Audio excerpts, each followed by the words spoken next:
So I have been scrap busting through the whole of the month of June. We're getting to the end of June now and I'm getting desperate to do some garment sewing. The only garment sewing I've done in June is when I went on my sewing retreat for 3 days.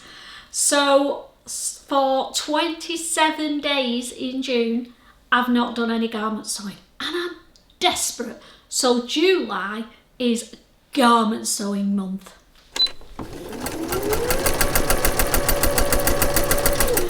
Hi there, I'm Christine, the Gemini Stitcher, and welcome to my little bit untidy in places sewing space.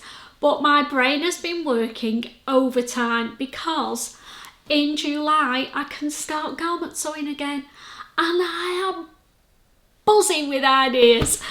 So I've got my pile of fabric here.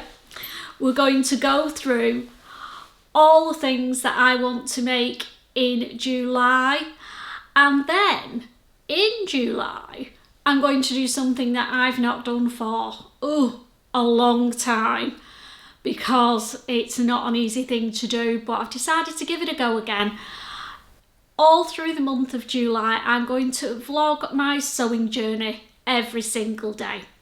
So there might be the odd day where I don't do any sewing, but if I'm not sewing, I'm thinking about it and I'm gonna offload my brain onto the vlog every single day in July.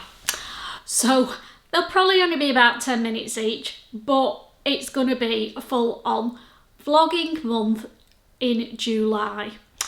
Everybody does Vlogmas in December. It doesn't work for me. It's not a month where I do lots of sewing. The summer months are when I do all my sewing mainly. So I've decided to do mine in July. Let's have a chat about these fabrics. So I've pulled out 7 fabrics from my stash and I'm aiming to make 8 garments in total in July. Maybe a few more, we will see. As we go through the month, as I've already said, I'm going to be recording every day. So we'll see what I actually get done and how my brain jumps around, and you might be able to relate to it. Plans are great, sticking to them, not so great. But it's good to have a bit of an idea of what you're going to do for the month. So stop yabbering, Christine, and let's have a chat about my fabrics and the patterns I want to make them up in. The first thing I want to make up in July is in this fabric. It's been in my stash for the longest time. I got it from Fabworks over a year ago, I think now. And it's a denim fabric. Just pull it out for you. With a beautiful floral pattern on it. It's a mid-weight denim. I was a little bit worried when I first got this that it was a bit cardboardy. It's been washed about 3 times now.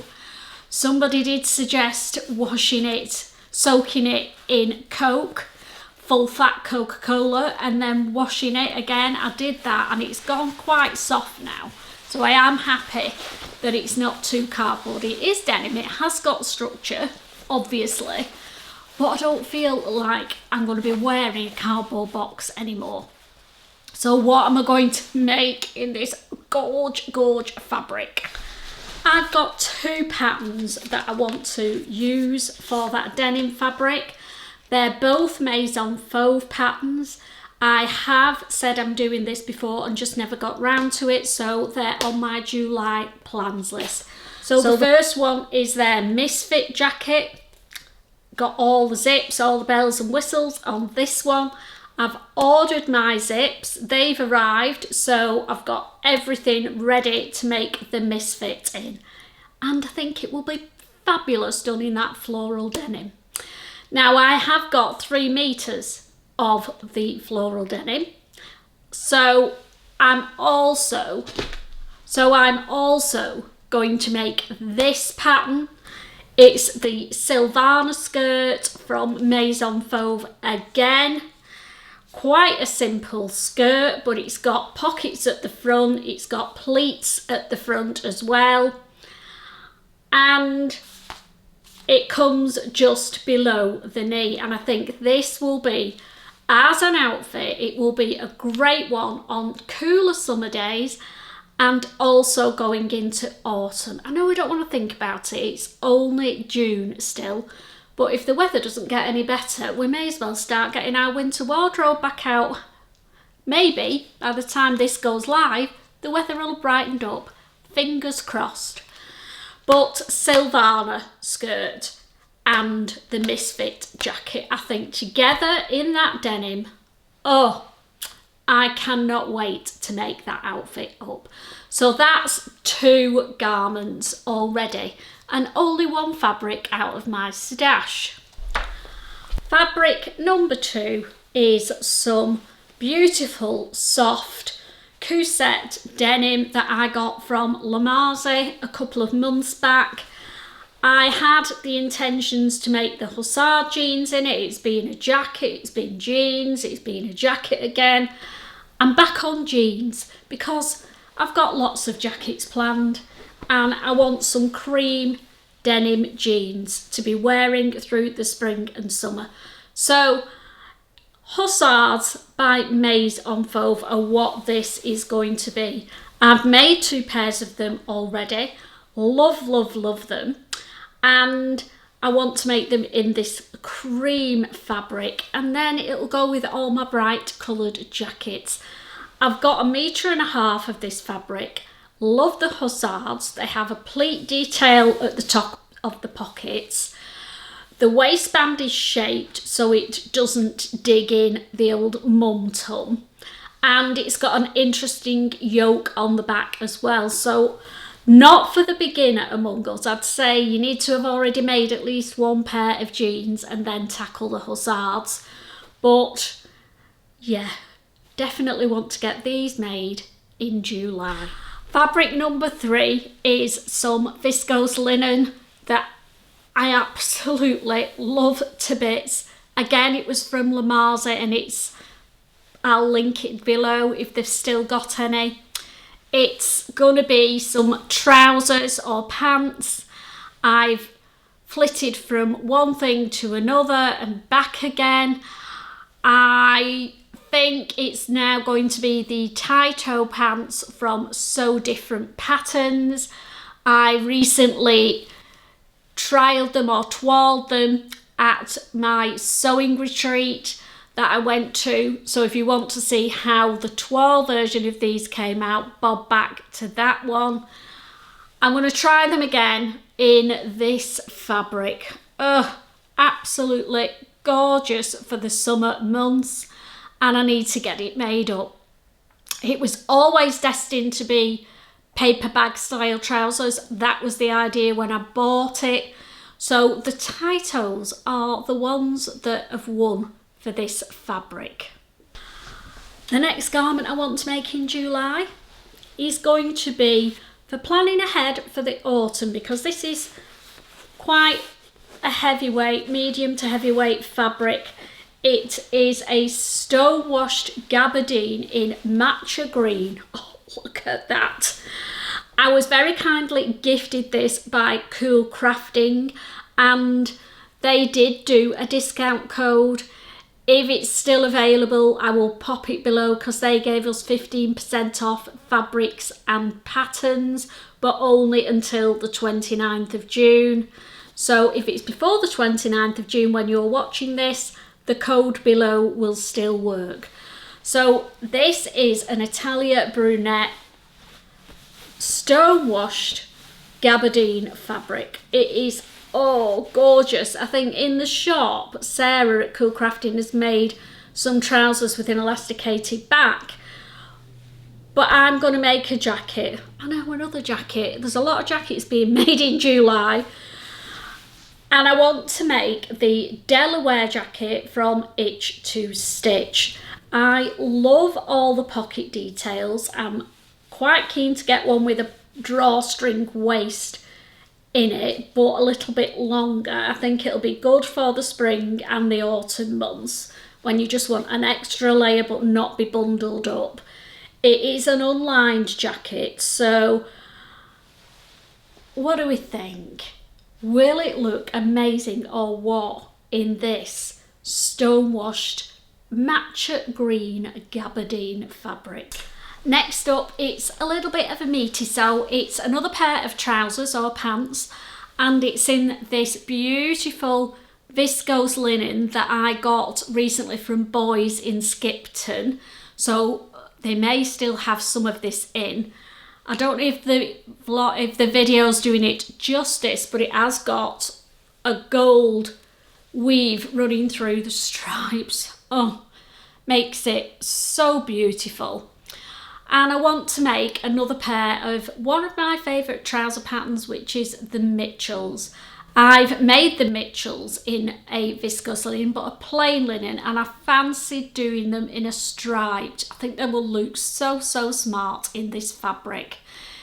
I've also recently done a vlog about my 10 favourite trouser patterns, so I will bob the link for that one below because the Mitchells do feature in that. But this fabric is definitely destined to be cut into in July, and it's going to be the Mitchells. Some of you will remember me getting this fabric. Oh my goodness me. It is a quilted fabric. I'm hugging it because I love it so much. I got this from Little Legs Fabrics, a couple of months back now. And it's destined to be, yes, you've guessed, it's going to be another jacket. The pattern I want to use for this jacket is from Winslet Patterns. Now, I've never made any of their patterns before, so that's going to be an interesting one. And seeing as I'm doing daily vlogs, you're going to see the warts and all process of making that jacket. It's the Romy jacket. It's a reversible jacket, and this quilted fabric is reversible, so it's got leopard print on one side. And then on the other, it's got a little ditzy floral print, you know, for when you want to be a little bit more subdued. In bright pink, subdued, don't think it's going to happen, is it? But that's what I'm making. I'm going to make the Romy jacket. I think it will get worn loads and loads. Absolutely loving this pink fabric and cannot wait to get it made up. I've even got the fabric to make my own bias binding, and I got this pink. What do we think? Pink and pink. I was thinking of getting matching that spearminty turquoise colour, but when we put them together it was a little bit too clashy for me, so I've gone for a pink that's like a marble print and hope that that looks okay. So I'll be a Bobby Dazzler when this is made up, won't I? We've just got one more plan to talk about, and it's some fabric, again, that I was gifted. I've been a lucky girl this month. Very rare do I get anything sent to me, but this month I've had, it's like when you're waiting for a bus and they all come at once. I've had some patterns from So Different from the lovely Laura. I've had fabric from Cool Crafting from Sarah, and then this last plan is some fabric that I got from Rachel at Ray Stitch. So let's have a look at this gorge fabric. I've wrapped myself in this because, oh, it feels like butter. It's so soft and floaty, but it's got a decent amount of substance to it, and I can't wait to see what it's like to sew with. It's their Hawk Dawn fabric, and I will pop the link below. I've gone for a bit of a different colour for me in the powdery pale blue, but I wanted something different. So when I was talking about this on my 3 new online fabric companies that I'd found, I spoke about it being a cord set. Now that I've got the fabric and I recently got a new dress pattern, I think it's going to work really well in this dress. Yes, you got it right. if you were trying to guess what dress it was, it's another Maison Fauve dress, and it's their new twist front dress. I'm probably going to make the one with sleeves in to make it more versatile, but I think this fabric will look really good in that dress. So this is the fabric that I want to make the twist front dress in. But I don't want to ruin this precious fabric, so I'm thinking that I want to twirl it. Shock horror, I know. I've been doing a bit of twirling lately and I don't normally do it, but it is working out better. So when I get a new pattern and I've never made it before, I'm going to try to twirl it or do it. I like wearable twirls. So what am I twirling the twist front dress in? Just grab the fabric, because the twirl fabric's beautiful as well. This is a fabric that I got from Cool Crafting when they had a sale on. Ooh, back in February when I went up to the lakes with Steph to see Sharon. It is a viscose twill. It's got quite a decent amount of weight on it, and it's got a twig design in green on a cream background. So I'm going to twirl it, the twist dress in this, because it's a similar weight to the fabric that I want to make it in. But then this is the fabric that I cannot wait to make it up in. Now I will have about 1 metre left because I've changed my plans. So I might try and find some charcoal fabric that will match the pattern, because the pattern on this is, it's all birds, it's quite quirky, that's why it's called Hawk Dawn. So I'm probably going to make up a 38, which is a UK 10, shock horror, but greyed out under the arms. I'll have a look at, because of that twist, I'm not sure that I'll be able to do a full bust adjustment very easily. If I can't, then I'm going to grade it out to a 40 under the arms, so that it gives me a little bit more room where the boobs are. So yeah, Hawk Dawn. Oh, thanks ever so much, Rachel, for this fabric. I nearly cried when I opened it. It is so, so beautiful. And I can't wait to get my July plans on the go. Before I go, I've got a little bit of sad news. Well, it's sad to me. Now, this happened a couple of weeks ago now, and I've not really felt like talking about it on camera because I didn't want to start weeping and wailing and sniffling and snotting while I was trying to tell you something that needs to be said in the right way and with respect to my beautiful dog Lily.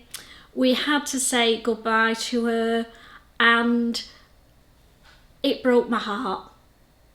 I can feel my voice going now, so if I start, I'm very, very sorry. But the dog lovers among you will understand. There's some images of Lily coming up here just as a little memory of the beautiful dog. She was 11, she was a mini schnauzer. She's the first dog that I've had. We've had dogs in our family for as long as I can remember, but she's the first dog that was actually truly mine from a puppy. I picked her up at 8 weeks old. I chose her, I named her, I looked after her, she looked after me. We were best buddies, and I am going to miss her more than words can possibly say. Esme, I do have another schnauzer which is helping. I'm sure I'm getting lots of cuddles off Esme, and she's a little bit unsure about what's gone on, but she's doing really well, and I'm just enjoying the dog that I've still got. So if you're a dog lover, if you've got a dog and they're poorly, then I'm sending you a huge, huge hug, because it is such a difficult time to go through. But it's part and parcel of being a dog owner. We had her put to sleep at the vet. She lost all use. She just collapsed on the Saturday, and by the Monday she didn't eat or drink anything. It was a horrendous weekend trying to bring her round. So first thing Monday she was at the vet's, and I held her, I cuddled her, and I said goodbye to her. So there we go. Anyway, sewing has helped me. It's kept me going, and I'm sure it will through July as well. Let me know what you've got planned, and I will see you all on Thursday. Take care, guys, and happy sewing. Bye.